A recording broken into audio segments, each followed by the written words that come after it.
Di suatu pagi yang kelabu dan dingin di musim hujan, Bayu berpamitan kepada istrinya, Sari, dan keempat anaknya. Ia mengikat tas kecil di punggungnya dan merapatkan jaket usangnya ke tubuhnya yang kurus.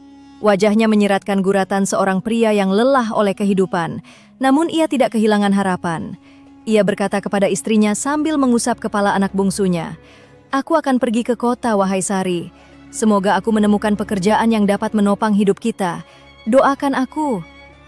Sari mengangguk, menyembunyikan kecemasannya di balik senyum pucat, lalu berpamitan dan menutup pintu di belakang suaminya sambil berbisik, "Ya Allah, lindungilah dia dari segala keburukan."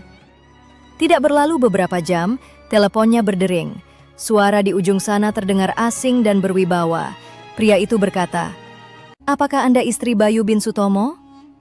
Dengan suara gemetar ia menjawab, "Ya, siapa ini?" Pria itu berkata, "Saya dari kepolisian kota, turut berduka cita. Angkutan yang ditumpangi suami Anda jatuh ke jurang di pegunungan, dan semua orang di dalamnya meninggal dunia." Kata-kata tercekat di tenggorokannya. Ia tidak berteriak, tidak histeris, melainkan berkata dengan suara lirih yang seolah keluar dari lubuk jiwanya.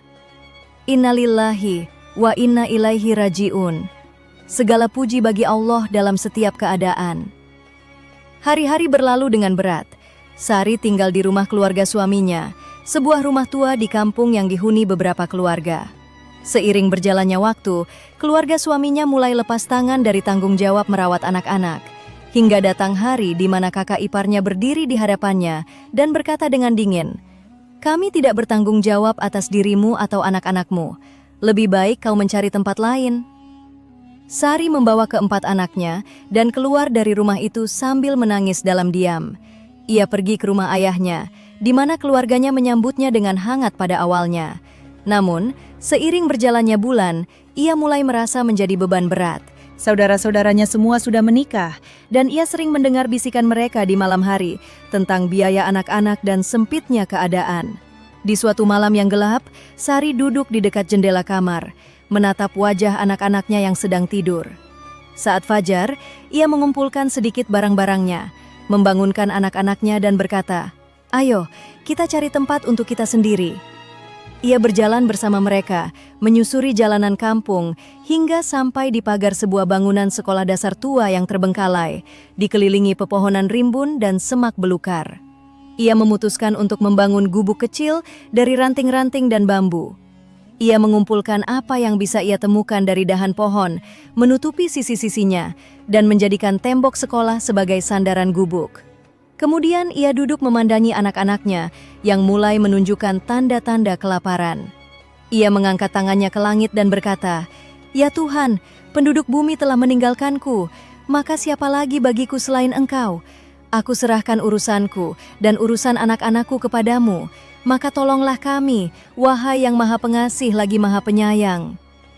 Lalu, ia berkata kepada anak-anaknya, "Tunggulah di sini, aku akan kembali membawa makanan." Ia pergi mencari di jalanan, hingga sampai di sebuah rumah makan besar, dan bertanya kepada penjaga, "Di mana kalian menaruh sisa makanan?" Penjaga itu menjawab, "Di bak sampah di belakang dapur." Ia bergegas ke sana, tetapi ketika membuka bak itu, ia menemukan makanan yang sudah membusuk dan lalat memenuhi tempat itu. Ia takut akan kesehatan anak-anaknya. Ia melanjutkan pencarian di antara sampah warung lain, tetapi pemandangannya terus berulang. Makanan basi dan serangga yang menjijikkan. Ia duduk di bawah pohon angsana di tepi jalan, kakinya bengkak karena terlalu banyak berjalan. Kemudian, ia bangkit kembali dan melanjutkan pencarian, namun tanpa hasil.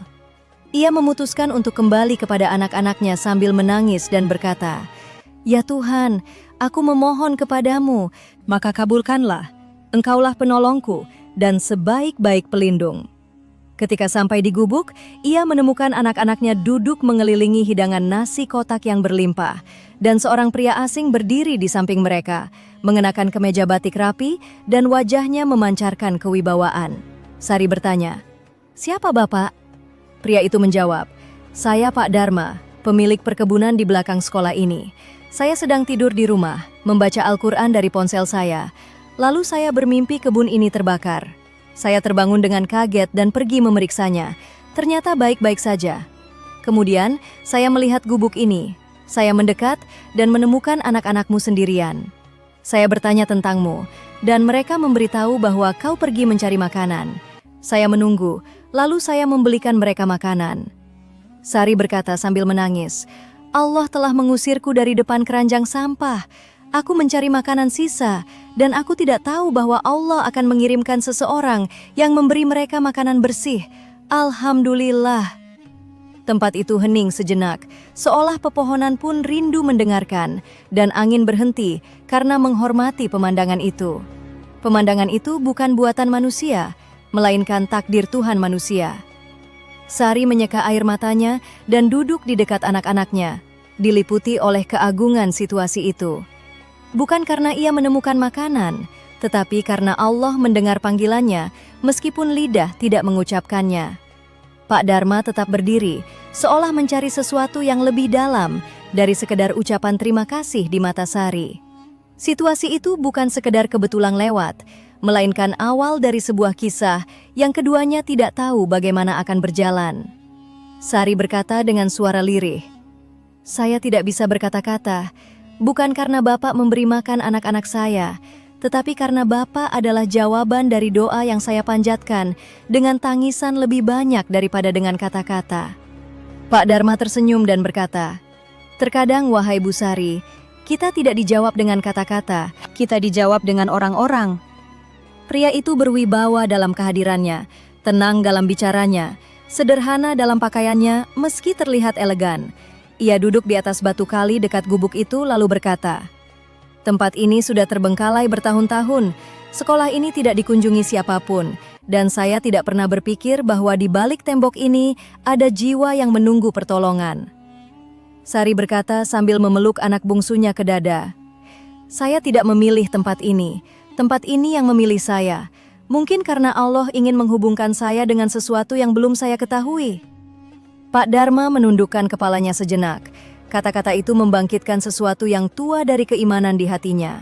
Kemudian ia berkata, "Apakah Ibu keberatan jika saya mengunjungi kalian sesekali? Di sini ada sesuatu yang membuat saya merasa damai, sesuatu yang tidak saya temukan di rumah besar saya." Sari mengangguk mengiyakan. Ia tidak tahu bahwa kunjungan kecil itu akan membawa hari-hari penuh peristiwa dan pintu-pintu yang akan terbuka setelah ia mengira semuanya telah tertutup selamanya. Keesokan harinya, Pak Dharma datang lagi. Namun, ia tidak hanya membawa makanan. Ia membawa selimut tebal, beberapa pakaian untuk anak-anak, kantong roti hangat, dan aroma kopi tubruk yang memenuhi udara. Ia tidak hanya membawa barang, tetapi membawa sesuatu yang lebih penting, ketenangan. Anak-anak melompat-lompat di sekitarnya, seolah mereka menemukan rasa aman yang telah lama hilang. Adapun Sari, ia mengamati dalam diam, seolah takut untuk terlalu bahagia, lalu kehilangan lagi apa yang datang tiba-tiba, seperti yang pernah ia alami sebelumnya. Pak Dharma memperhatikan bahwa Sari tidak makan bersama mereka, melainkan menyuapi anak-anaknya dan cukup memandang dari jauh. Ia bertanya, "Mengapa Ibu tidak makan?" Sari menjawab dengan malu, "Hati saya sudah kenyang, Pak, dan kenyangnya hati mencukupkan dari kenyangnya perut." Pak Dharma menatapnya dalam-dalam dan berkata, "Tetapi hati tidak akan kenyang jika rasa takut masih ada di dalamnya. Ibu belum kenyang, Ibu hanya takut akan lapar lagi." Mata Sari berkaca-kaca tanpa bisa ditahan. Kata-kata itu menyusup ke kedalaman yang belum pernah didekati siapapun sebelumnya. Di sini ia sadar bahwa orang asing itu tidak asing dengan bahasa hati. Hari-hari berlalu dan Pak Dharma mulai sering datang ke tempat itu. Ia tidak duduk lama dan tidak banyak bicara, tetapi ia hadir di waktu yang dikira Sari ia tidak akan datang. Sekali ia membawakan air galon, kali lain ia memperbaiki atap gubuk yang bocor, dan kali lain ia membawakan mainan sederhana untuk anak-anak. Namun, setiap kali ia membawa sesuatu yang lebih besar, keyakinan bahwa Allah tidak melupakan siapapun. Suatu kali ia datang membawa sesuatu yang tidak diduga Sari, buku tulis, pensil, dan tas sekolah. Ia berkata, "Saya menemukan SD Impres terdekat, dan ada yang bersedia menerima pendaftaran anak-anakmu tanpa biaya. Yang kalian butuhkan hanyalah keinginan untuk belajar." Sari menatapnya dengan takjub dan berkata, "Apakah masih ada orang yang percaya bahwa orang miskin berhak mendapatkan pendidikan?" Ia menjawab dengan senyum tenang, "Mereka yang pernah lapar dalam hidup tahu bahwa kebodohan adalah kelaparan jiwa." Anak-anak mulai bersekolah, dan gubuk kecil itu kembali dipenuhi cerita. Setiap sore, Sari duduk mendengarkan suara mereka bercerita, belajar, menulis, dan tertawa. Pemandangan itu baginya lebih berharga dari emas, karena emas tidak bisa tertawa. Pak Dharma tidak terlalu sering datang hari-hari itu, tetapi ketika ia datang suatu pagi, ia menemukan sesuatu yang berbeda. Gubuk itu menjadi lebih rapi, dan di antara ranting-ranting di sisinya terdapat kain batik bekas yang bersih sebagai tirai. Di dinding ada kertas, di mana salah satu anak menulis dengan tulisan sederhana, "Allah memberi kami kehidupan baru." Pak Dharma berdiri di depan kertas itu seolah itu adalah akta kelahiran baru bagi keluarga tersebut. Ia berkata kepada Sari, "Gubuk ini bukan lagi sekedar gubuk, wahai Bu Sari. Ini sudah menjadi rumah, dan ada perbedaan besar antara rumah dan tempat berteduh." Sari menjawab, "Tempat berteduh melindungi manusia dari hujan, sedangkan rumah melindunginya dari kesepian." Lalu ia menambahkan dengan suara pelan, "Tetapi meski begitu, kami masih takut akan kepergian. Karena apa yang datang tanpa janji, bisa pergi tanpa janji pula." Pak Dharma membalas, "Kecuali jika itu bukan dari manusia, melainkan dari Tuhan manusia." Malam itu, kalimat Pak Dharma terus terngiang di benaknya, hingga ia merasa tidak hanya memikirkannya, tetapi menjalaninya. Ia bersujud di atas tikar pandan, menangis dan berkata, "Ya Tuhan, jika Engkau yang mengirimkan kehidupan ini kepada kami, maka tetapkanlah. Dan jika ini hanya awan mendung, jangan biarkan ia menurunkan hujan rahmat, lalu pergi tiba-tiba." Hari-hari berikutnya, tanda-tanda kehidupan baru mulai muncul. Sari mulai berpikir, mengapa tidak memperbagus tempat ini? Mengapa tidak membuat sesuatu yang lebih baik? Mengapa tidak menjadi tangan yang mengubah, bukan tangan yang hanya menunggu perubahan? Ia membersihkan area sekitar gubuk, mulai mengumpulkan bunga liar, dan menaruhnya di kaleng-kaleng bekas. Ia mulai menjahit beberapa pakaian dari kain perca, dan menjualnya kepada para ibu di kampung sebelah. Gubuk itu menjadi bengkel kecil yang diterangi oleh semangatnya. Ia membuat, menjual, belajar, dan mengajarkan anak-anaknya bahwa kemiskinan bukanlah saat kau memiliki sedikit, tetapi saat kau mengira bahwa yang sedikit itu tidak bisa menghasilkan apa-apa.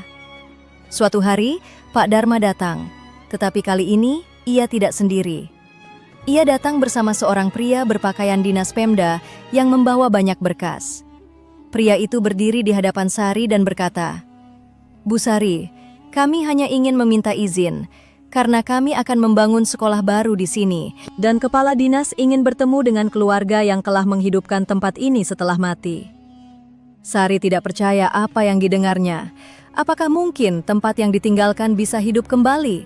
Dan apakah mungkin keluarga yang berlindung di sana dengan kesedihan menjadi alasan kebangkitannya? Pria dinas itu memandangnya dan berkata, "Tempat ini berubah sejak kalian tiba. Bukan karena kalian membangunnya, tetapi karena kalian tidak menyerah." Saat itu, Sari menyadari satu hal penting. Hidup tidak ingin dia menunggu rahmat, tetapi terkadang dia harus menjadi rahmat itu sendiri. Pak Dharma mendekat dan berkata, "Ini bukan akhir, ini baru awal jalan. Jalan yang dimulai ketika kita paham bahwa Allah tidak memberi selama kita hanya menunggu, tetapi ketika kita bergerak menujunya." Sari mengangkat kepalanya ke langit seperti yang ia lakukan pertama kali. Tetapi kali ini, ia tidak hanya berkata, "Engkau penolongku dan sebaik-baik pelindung," melainkan berkata, "Dan Engkau tempat perlindunganku saat aku memiliki, sebagaimana Engkau tempat perlindunganku saat aku kekurangan." Di sana, anak-anak bermain di sekitar gubuk, dan Sari tersenyum untuk pertama kalinya tanpa rasa takut. Pak Dharma memandang tempat itu seolah melihat sesuatu yang tidak dilihat orang lain. Awal kehidupan, bukan sekedar keselamatan. Saat matahari terbenam hari itu, Pak Dharma duduk di dekat gubuk, menggelar sajadahnya di tanah, dan mengumandangkan azan maghrib dengan suara merdu yang menyentuh relung hati. Azan itu di luar masjid, biasanya tidak terdengar, tetapi ia ingin hatinya dan hati orang-orang di sekitarnya mendengarnya. Suaranya indah, tenang, membawa kekhusyukan khas pedesaan. Sari dan anak-anaknya mendekat, duduk di sampingnya mengikuti gerakan pria asing yang kini di mata mereka seperti malaikat yang dikirim Allah. Setelah selesai sholat, ia menoleh ke arah mereka dan berkata dengan suara penuh ketenangan, "Apakah kalian mau kita sholat berjamaah di gubuk ini yang kini menjadi lebih hangat daripada banyak istana?" Sari memandang anak-anaknya dan berkata, "Ya, semoga sholat ini menjadi salah satu pintu kemudahan." Pak Dharma berdiri sebagai imam, dan anak-anaknya berdiri di belakangnya dalam barisan, menggigil kedinginan angin malam, tetapi kehangatan ketenangan yang memenuhi tempat itu lebih kuat dari dingin manapun. Gubuk itu hanyalah kumpulan ranting, bambu, dan kain usang, tetapi sekarang tampak seperti rumah dari cahaya. Setelah sholat, Pak Dharma duduk dan berkata kepada Sari, "Takdir telah menceritakan padamu kisah tentang kesabaran, tekad, dan kepercayaan kepada Allah. Namun ketahuilah, ini bukan akhir, melainkan awal dari sesuatu yang agung."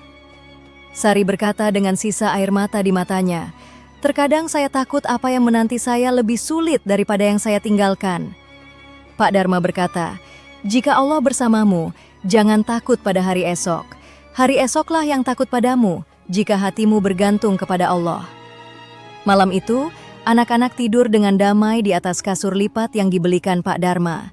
Sari tidur untuk pertama kalinya setelah berbulan-bulan tanpa takut suara ketukan pintu atau bisikan tetangga yang menghakimi. Di saat yang sama, Pak Dharma kembali ke rumah kecilnya di belakang perkebunan miliknya sambil bertanya pada dirinya sendiri, "Siapa wanita ini? Mengapa aku merasa ceritanya tidak biasa? Dan mengapa aku merasa ada takdir besar menanti dia dan anak-anaknya? Dan mengapa aku merasa keberadaanku di sini bukan kebetulan?" Ia duduk di kamar pribadinya, membuka ponselnya dan menulis di catatannya. Tidak semua orang miskin itu miskin. Mungkin mereka lebih kaya dari ahli dunia, tetapi dengan jiwa dan kesabaran mereka. Kemudian, ia menutup ponselnya dan meletakkan kepalanya di bantal. Setiap kali ia memejamkan mata, ia melihat gubuk dan mendengar suara anak-anak itu, seolah ada sesuatu yang membalikan jalan hidupnya. Keesokan paginya, Sari sedang menyeka sisa embun dari daun pisang di atap gubuk dan bersiap mencari kerja. Tetapi ia dikejutkan oleh Pak Dharma yang berdiri di depannya membawa kantong-kantong belanjaan dan beberapa peralatan. Ia berkata, "Kau tidak bisa terus begini. Gubuk ini tidak layak huni di musim hujan. Angin kencang akan segera datang. Kita harus mencari solusi." Tetapi Sari ragu dan berkata, "Saya tidak ingin membebanimu. Bapak sudah melakukan apa yang tidak dilakukan kerabat dekat sekalipun." Pak Dharma berkata, "Saya tidak melakukan ini dari diri saya sendiri. Saya hanya perantara. Perantara tidak punya ego. Perantara tidak berkata tidak." Lalu ia tersenyum dan bertanya pada anak-anak, "Apakah kalian ingin melihat kebun saya?" Mata anak-anak terbelalak takjub. "Kebun? Apakah ada kolam ikannya? Ada pohon buahnya? Ada burungnya?"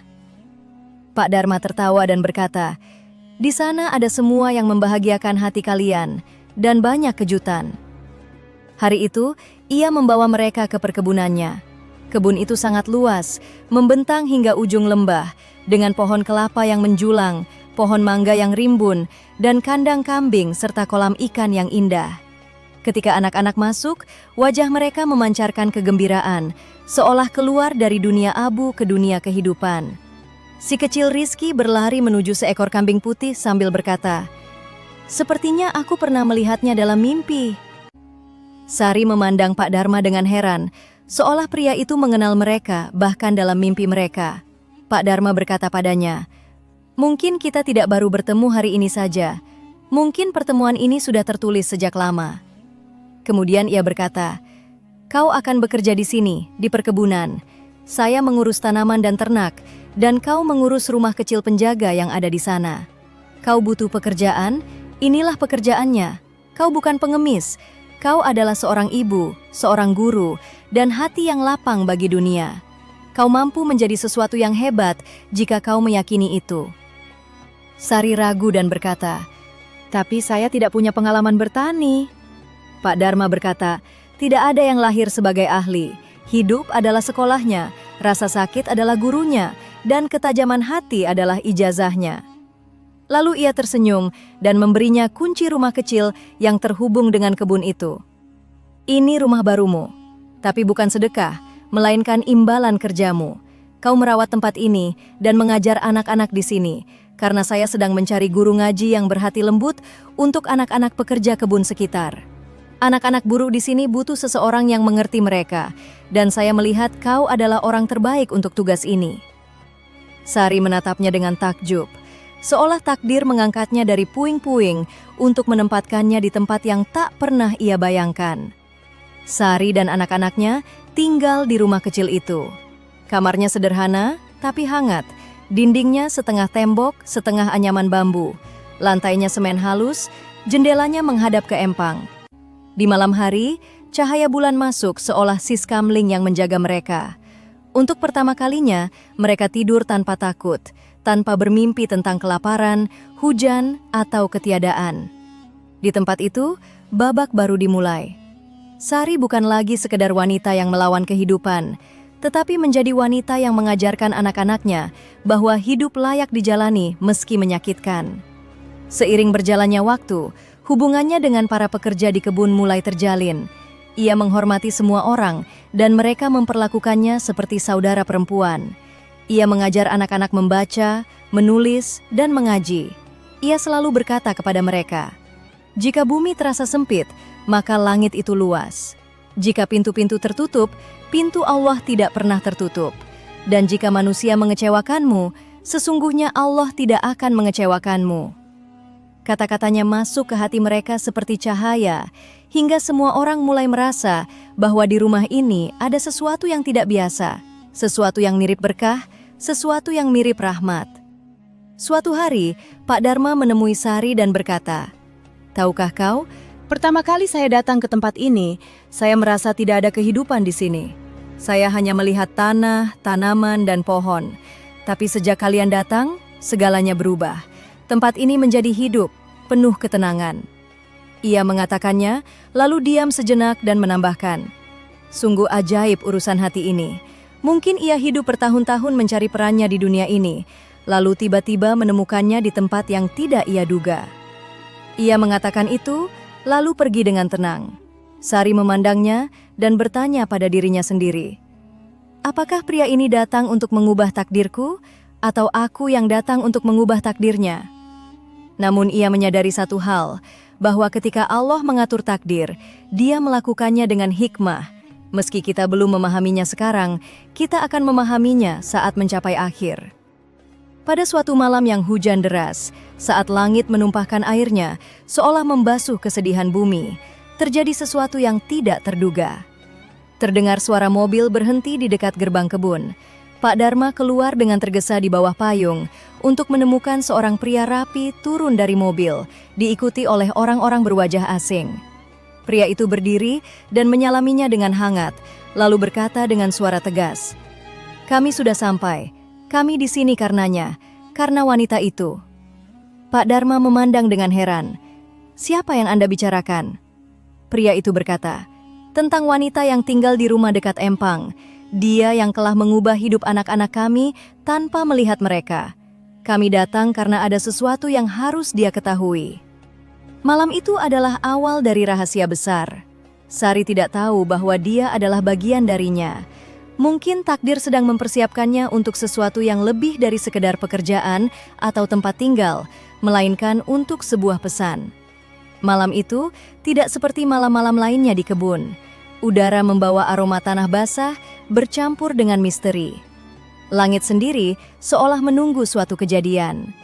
Sari duduk di dekat jendela, menyaksikan tetesan hujan jatuh di atas permukaan kolam dengan tenang, seperti tangisan bisu, sementara anak-anaknya tidur dengan damai di kasur Palembang mereka.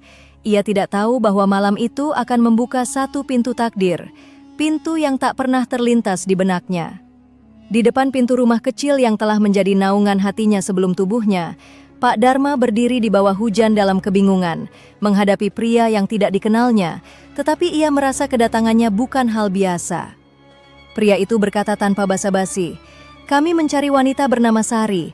Dia tinggal di sini sejak beberapa waktu lalu bersama 4 anak. Jantung Pak Dharma berdegup kencang, tapi ia menguasai diri dan berkata dengan tegas, "Mengapa kalian mencarinya?" Pria itu menatapnya dengan tatapan yang dipahami Pak Dharma sebagai campuran keraguan dan kekaguman, lalu berkata, "Karena dia bukan seperti yang kau kira. Dia bukan sekedar wanita miskin yang berlindung di tempat ini, melainkan pemilik masalah ini.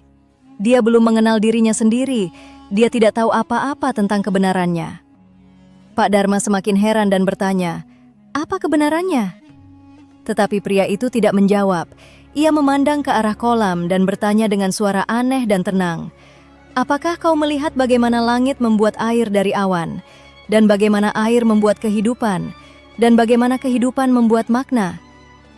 Kemudian, ia menatap Pak Dharma dan berkata, "Begitu juga manusia.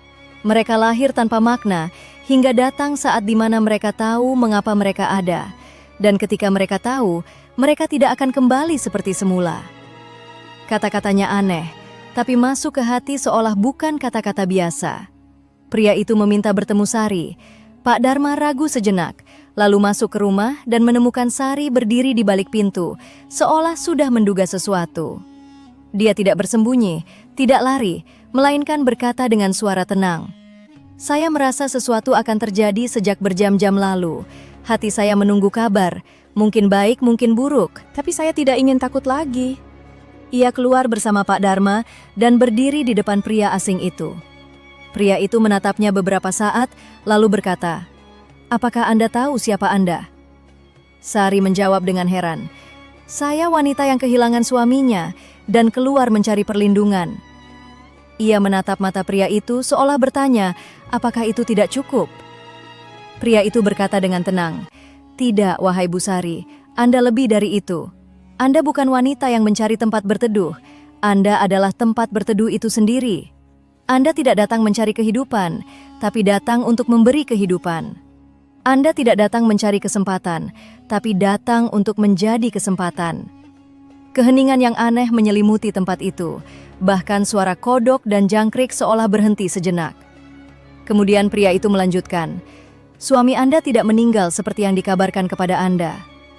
Langkah Sari goyah, jantungnya hampir berhenti, tetapi ia berpegangan pada kusen pintu dan berkata dengan suara ketakutan, "Apa yang Bapak katakan? Polisi memberitahu saya dia meninggal dalam kecelakaan di jurang." Pria itu berkata, "Tidak, dia tidak meninggal. Dia selamat dari kecelakaan itu. Tetapi dia kehilangan ingatannya. Dia ditemukan di dekat lereng gunung oleh warga desa dan dirawat oleh sebuah keluarga, dan memulai hidup baru dengan nama baru. Tetapi sekarang, dia mulai mendapatkan kembali sedikit ingatannya. Dia mulai bertanya tentang wanita bernama Sari dan 4 anak yang wajahnya tidak dia kenal, tetapi dia ingat tawa mereka." Sari menjerit dengan suara yang memendam rasa sakit bertahun-tahun. Hatinya seolah terbebas dari penjaranya. Kemudian, ia jatuh bersimpuh ke tanah basah, menangis. Tidak tahu apakah menangis karena bahagia, takut, sedih, atau harapan. Pak Dharma bertanya kepada pria itu, "Apakah Anda ingin mengatakan bahwa dia masih hidup?" Pria itu berkata, "Ya, tetapi dia tidak tahu jalan pulang, namun dia merasa jalan itu akan datang kepadanya." Hari-hari berlalu sulit setelahnya. Sari tidak lagi seperti dulu. Antara harapan dan ketakutan, malam menjadi lebih panjang dan jantung berdetak lebih cepat. Ia tidak lagi mencari makanan, pekerjaan, atau keamanan saja, tetapi hatinya mulai mencari kebenaran. Setiap malam ia duduk di dekat kolam dan berbicara kepada Tuhannya. "Ya Tuhan, jika dia hidup, itu adalah rahmat-Mu, dan jika dia mati, itu juga rahmat-Mu. Maka jadikanlah hatiku ridho." Karena ia tahu bahwa ridha adalah tingkatan iman tertinggi. Tetapi kejutan belum berhenti. Suatu pagi yang cerah, beberapa saat sebelum matahari terbit, seseorang mengetuk pintu pagar. Pak Dharma membuka pintu dan melihat seorang pria berdiri ragu-ragu. Wajahnya pucat, tetapi matanya penuh dengan sesuatu yang mirip kerinduan. Ia berkata dengan suara parau, "Apakah ini rumah wanita bernama Sari?" Pak Dharma bertanya sambil mengamati wajahnya. "Iya, siapa Anda?" Pria itu menjawab, "Saya tidak tahu, Tapi hati saya mengatakan saya mengenalnya. Meski ingatan saya mengatakan saya tidak tahu, hati saya mengatakan saya tahu. Sari keluar, berdiri beberapa langkah darinya. Dia tidak benar-benar mengenalinya, tapi pria itu tidak benar-benar asing. Ada sesuatu di wajahnya, di suaranya, di cara berdirinya yang menghubungkan Sari dengannya. Tetapi akal tidak bisa memastikan dan hati takut untuk percaya. Sari menatapnya dengan air mata di pelupuk mata. Pria itu berkata dengan sederhana, "Saya tidak tahu siapa Anda, tetapi sejak beberapa hari ini, saya melihat dalam mimpi seorang wanita menangis di dekat jendela dan anak-anak tidur di dekatnya. Dan saya mendengar suara yang berkata kepada saya, 'Di sini rumahmu, di sini kebenaran, di sini namamu yang lama, di sini namamu yang asli.'"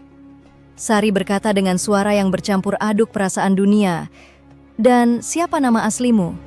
Ia berkata, "Saya tidak tahu, tapi hal terakhir yang saya ingat sebelum kehilangan ingatan adalah seorang wanita berkata kepada saya, 'Wahai Mas Bayu, jangan tinggalkan kami, kembalilah kepada kami, kembalilah kepada kami.'"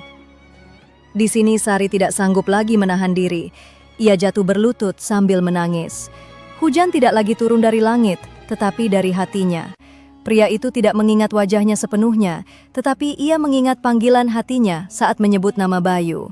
Ini belum menjadi kepastian, tetapi keyakinan mulai tumbuh, meski belum sempurna. Bayu tidak kembali seperti sedia kala, tetapi dia tidak sepenuhnya asing. Dia mulai mengunjungi mereka setiap hari, duduk bersama anak-anak meski dia tidak tahu mereka adalah anak-anaknya. Tetapi dia merasa nyaman di dekat mereka. Mereka merasakan keberadaannya tanpa tahu siapa dia. Waktu mengatur peristiwa dengan cara yang aneh. Dia tidak kembali sepenuhnya, tidak juga hilang sepenuhnya. Seolah takdir berkata kepada mereka, tidak semua yang hilang kembali sekaligus. Terkadang ia kembali bertahap, kembali dengan jiwa sebelum raga, dan kembali dengan detak jantung sebelum ingatan. Minggu-minggu berlalu, di mana cinta menyusup sebelum pengetahuan, dan kasih sayang mendahului pengakuan. Bayu mengunjungi kebun setiap hari, membantu Pak Dharma mengurus ternak, membaca bersama anak-anak, dan duduk di dekat kolam setiap sore. Seolah air adalah cermin bagi ingatannya. Suatu sore saat matahari terbenam di ufuk barat, Bayu kembali dari kolam dengan mata berkaca-kaca. Ia mendekati Sari dan berkata dengan tenang dan jujur, "Sekarang saya baru tahu kebenarannya. Saya tidak kehilangan ingatan saya sepenuhnya. Saya hanya kehilangan jalan menuju ingatan itu, dan kamulah jalan itu." Momen itu adalah awal kembalinya jiwa sebelum kembalinya ingatan. Saat Bayu berkata kepada Sari, "Saya tidak kehilangan ingatan saya sepenuhnya, saya hanya kehilangan jalan menuju ingatan itu." Rasanya seolah bumi yang sempit mulai meluas sedikit demi sedikit. Langit tidak lagi terasa jauh, kesabaran memiliki makna, kesedihan memiliki rasa lain. Kesedihan yang mendahului kelegaan, tidak abadi, melainkan menyiapkan jalan bagi takdir. Bayu duduk di dekat pintu kayu rumah kecil itu, memandangi anak-anak. Dia tidak mengenal mereka sepenuhnya, tetapi merasa dengan cara yang aneh bahwa mereka mirip dengannya. Bukan hanya pada wajah, tetapi pada jiwa. Pada cara mereka memandang air saat melewati kolam, pada cara mereka saling berpelukan saat takut. Mereka mirip dengannya lebih dari sekedar rupa. Namun demikian, akalnya belum mampu untuk mengakui. Hati sudah melangkah maju, tetapi ingatan melambat. Pada malam-malam itu, Bayu mulai datang setiap pagi sebelum matahari terbit, membantu Pak Dharma di kebun, memanen buah, memberi makan kambing, dan memperbaiki pagar bambu. Tetapi yang diperhatikan Pak Dharma adalah Bayu tidak sekedar bekerja, melainkan mencari. Mencari di mata, mencari di suara, mencari di detail rumah, mencari sesuatu yang ia rasa adalah bagian darinya, tetapi belum ia kenali. Ia mengunjungi rumah kecil itu dan berdiri lama di depan pintu seolah mengenalnya, tetapi tidak berani membukanya sendiri. Ia membiarkan jarak keheningan, jarak ketakutan antara dirinya dan kebenaran. Suatu pagi, saat ia membantu anak-anak mengumpulkan ranting kayu, sesuatu jatuh dari sakunya, sesuatu yang tidak disangka ada. Sebuah cincin besi putih sederhana yang terukir kalimat kecil, nyaris tidak terbaca kecuali jika dilihat sangat dekat.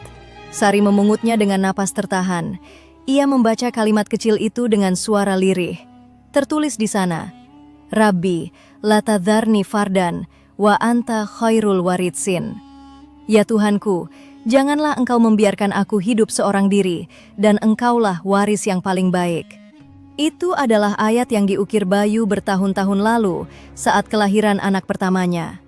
Hari itu ia berkata kepada Sari, cincin ini bukan untukku sendiri, tapi untukku, untukmu, dan untuk setiap anak kita. Jika suatu hari jalan terasa sempit bagi kita, biarkan cincin ini mengingatkan kita bahwa Allah tidak meninggalkan siapapun. Sari tidak tahan lagi. Cincin itu jatuh dari tangannya, dan ia berkata dengan suara tercekik, "Ini cincinmu, Mas Bayu. Ini cincin hari anakmu lahir. Ini cincin hari kau berjanji tidak akan meninggalkanku selamanya." Di sini, bukan hanya hati yang bicara, ingatan mulai bangkit. Bayu menatap cincin itu lama. Ia meletakkan tangan di kepalanya. Rasa sakit kembali, tetapi kali ini bukan rasa sakit yang ia hindari, melainkan rasa sakit yang ia dekati. Karena itu, bukan sekedar sakit, melainkan awal dari pengetahuan. Ia tidak mengingat semuanya sekaligus, tetapi bayangan-bayangan acak mulai muncul. Seorang anak kecil berlari ke arahnya, seorang wanita membawa teh hangat menunggu kepulangannya, suara tawa di gang kampung lama, pohon jambu di halaman rumah, jendela tempat ia biasa duduk membaca koran, dan suara yang berkata padanya, "Jangan pergi lama-lama, Mas Bayu, kami tidak punya siapa-siapa selain kamu." Hatinya mulai bergetar, tubuhnya mulai menggigil, seolah jiwa sedang mengenali raga kembali. Ia mendekati Sari dan berkata dengan suara parau, "Baru sekarang saya mulai ingat, kaulah pemilik suara yang tidak pernah meninggalkan telingaku, meski saya lupa segalanya. Tapi suaramu tetap ada karena kau mendoakanku. Kau berdoa bahkan saat saya tidak mengenalmu. Kau berdoa bahkan saat semua orang mengira saya sudah mati." Hari-hari berlalu setelahnya, jam-jam yang berat tetapi penuh keajaiban. Bayu mendapatkan kembali kepingan hidupnya, sebagian nyata dan sebagian samar, tetapi ia mendekat. Bukan hanya pada ingatan, tetapi pada dirinya sendiri. Ia duduk bersama anak-anak, mendengar mereka bicara. Ia tidak tahu siapa yang paling mirip dengannya, tetapi ia merasa mereka semua bagian darinya.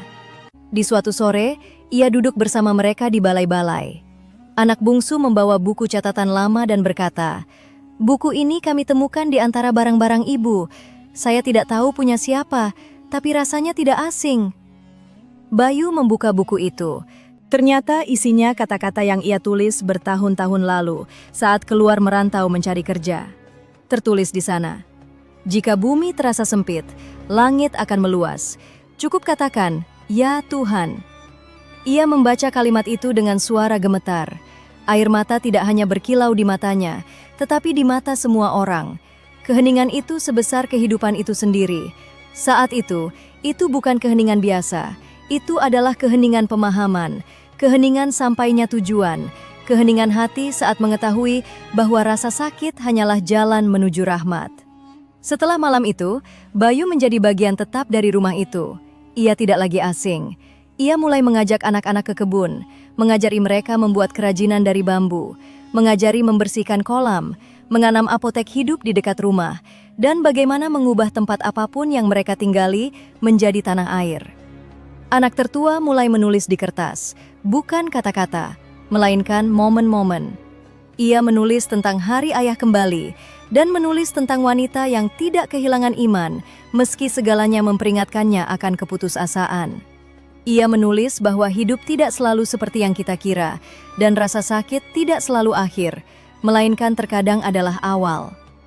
Pada hari-hari itu, Pak Dharma memutuskan untuk membantu mereka merenovasi rumah menjadi permanen. Ia berkata, "Gubuk dan bilik bambu bagus untuk kenangan, tapi tidak cukup untuk kehidupan jangka panjang. Saya akan buatkan kalian rumah tembok yang kokoh, dan saya akan tanam melati di sekelilingnya, agar setiap orang yang lewat tahu bahwa rumah ini tidak dibangun dengan batu bata semata, tetapi dibangun dengan kesabaran." Dan dimulailah perjalanan pembangunan itu, bukan hanya membangun rumah, tetapi membangun kehidupan baru. Mereka membawa material dari toko bangunan di kota kecamatan, menanam tanaman di sekitar pagar, hingga tempat itu menjadi indah dengan cara yang tidak mereka bayangkan. Bukan lagi gubuk sederhana, melainkan rumah dari kenangan, air mata, dan doa. Setiap hari Bayu mengingat lebih banyak, tetapi ia tidak lagi ingin kembali sepenuhnya seperti dulu. Ia paham bahwa sebagian lupa adalah rahmat dan sebagian kepulangan harus berbeda. Ia tidak ingin lagi menjadi pria yang keluar mencari uang semata, tetapi pria yang menemukan jalan kembali ke hatinya, ke suara batinnya, dan ke makna. Suatu sore, saat pembangunan rumah selesai, mereka berkumpul di sekelilingnya di teras. Tidak ada yang berkata apa-apa, mereka hanya memandanginya dalam diam. Akhirnya Sari berkata, "Kita tidak butuh rumah mewah, tapi kita butuh tahu bahwa kita pantas mendapatkan tempat bernaung." Bayu berkata, "Saya tidak butuh mengingat semuanya, tapi saya butuh percaya bahwa Allah tidak melupakanku." Dan pada malam panjang yang terjadi sesaat sebelum azan subuh itu, kesedihan telah menyelimuti seluruh desa. Bukan hanya karena apa yang terjadi pada keluarga Kiai Hasan, tetapi karena warga desa melihat bagaimana prasangka dan fitnah bisa memadamkan cahaya rumah tangga sebelum musibah itu sendiri memadamkannya. Galih berada di kamarnya menatap langit-langit anyaman, diliputi perasaan yang tak terlukiskan, antara rasa sakit, penyesalan, dan kerinduan pada hari-hari yang telah lalu. Bagaimana ia dulu mengira bahwa menjadi yatim adalah hal terburuk yang bisa menimpa manusia, tanpa tahu bahwa yatim yang paling buruk adalah matinya hati padahal ia masih hidup. Adapun ayahnya, Kiai Hasan, duduk di sudut musola sambil menundukkan kepalanya ke sajadah, membisikkan doa dengan suara hancur. "Ya Tuhan, tidak ada yang tersisa di hatiku kecuali satu harapan. Engkau menjaga anak-anakku, menyatukan keterpisahan mereka, dan mengembalikan mereka kepadaku dengan pengembalian yang indah." Sementara sang ibu berdiri di ambang pintu setiap malam, memandang ke jalan desa yang gelap, berharap melihat bayangan anak laki-laki atau sekilas sosok anak perempuannya. Ia terus sholat tahajud, menangis, dan menunggu. Di tempat yang jauh di tanah rantau yang asing, Wulan duduk di dekat jendela di kontrakan yang sepi, mengingat wajah saudara-saudaranya dan membayangkan rupa kakaknya Galih setelah dewasa. Ia bertanya-tanya, apakah kakaknya masih mengingatnya? Apakah dia masih mencarinya? Dan apakah Allah akan menyatukan keterpisahan mereka suatu hari nanti? Bulan-bulan panjang berlalu, banyak hal berubah. Galih menjadi lebih bijaksana dan lebih dekat kepada Allah. Ia mulai duduk bersama ayahnya, membantunya dalam urusan pesantren kampung, dan mendengar darinya pelajaran tentang kesabaran, ridho, dan kepercayaan pada takdir Allah. Hingga pada suatu fajar, pintu rumah Kiai Hasan diketuk dengan cepat. Semua orang mengira itu tetangga yang hendak ke musola, sampai sang ibu membuka pintu, dan tiba-tiba seorang gadis berdiri di sana, tas besar di bahunya, dan air mata membasahi matanya. Ia memandang ibunya dan berkata dengan suara gemetar, "Ibu, aku tidak kuat lagi menahan rindu di perantauan." Sang ibu meletakkan tangan di dadanya dan berteriak, "Wulan, ya Allah, Wulan Du!" Ia memeluknya dengan pelukan yang belum pernah ia rasakan seumur hidupnya. Galih keluar dengan tergesa-gesa. Saat melihat adiknya, ia tercekik tangis hingga tak sanggup bicara. Ia berlari ke arahnya dan memeluknya setelah bertahun-tahun berpisah. Kiai Hasan berdiri dengan mata berkaca-kaca berkata, "Segala puji bagi Allah yang mengembalikan kepada kami apa yang hilang tanpa kami berputus asa dari rahmat-Nya." Kegembiraan memenuhi seluruh penjuru rumah panggung itu. Tidak berlalu beberapa hari hingga anak tertua, Dimas, kembali. Ia telah menjadi pria sukses di kota dan hatinya terpaut pada keluarganya sebagaimana kerinduan yang sangat kuat pada jiwa. Ia kembali dan memeluk ayah, ibu, dan saudara-saudaranya. Momen pertemuan itu seperti pelukan bumi pada hujan setelah kemarau panjang. Tidak ada yang mengerti bagaimana mereka berkumpul atau bagaimana Allah mengembalikan mereka satu persatu. Tetapi mereka belajar bahwa janji Allah untuk menyatukan setelah perpisahan adalah benar, bahwa kesabaran adalah pintu bagi setiap jalan keluar, bahwa berprasangka baik kepada Allah adalah sebab terbesar kebahagiaan, dan bahwa hati yang saling menguatkan dan menopang tidak akan hilang meski hari-hari memisahkan mereka. Kemudian, Galih berdiri di malam yang sunyi, mengangkat kepalanya ke langit dan berbisik, "Ya Tuhan, betapa kesedihanku telah menipuku. Aku mengira segalanya telah berakhir. Ternyata engkau memberitahuku bahwa setiap kepergian ada kepulangannya. Setiap akhir ada awalnya. Dan momen paling gelap adalah yang mendahului fajar. Di sini semua orang paham bahwa pelajarannya bukan pada kehilangan, bukan pada pencarian, dan bukan pada kelelahan. Pelajarannya adalah bahwa jalan keluar bisa datang dari arah yang tidak disangka-sangka. Bahwa benang yang menyatukan jiwa lebih kuat dari segala jarak pulau dan tahun-tahun yang asing. Dan bahwa keluarga yang hidup dengan iman tidak akan dikalahkan oleh jalanan yang bercabang maupun ketidakhadiran yang panjang, melainkan Allah akan mengumpulkan mereka dengan hikmahnya di waktu yang Dia lihat paling indah, bukan yang paling cocok menurut kita. Di sini berakhirlah kisahnya, bukan dengan kemenangan atau kekalahan, tetapi berakhir dengan pemahaman bahwa kelegaan sejati adalah ketika kedamaian kembali ke hati, meskipun dunia di sekitarnya tetap sesak, dan bahwa kebahagiaan bukanlah memiliki segalanya, melainkan memuji Allah karena Dia tidak mengambil darimu. Hati yang percaya bahwa selama Allah Maha Hidup, maka harapan tidak akan mati.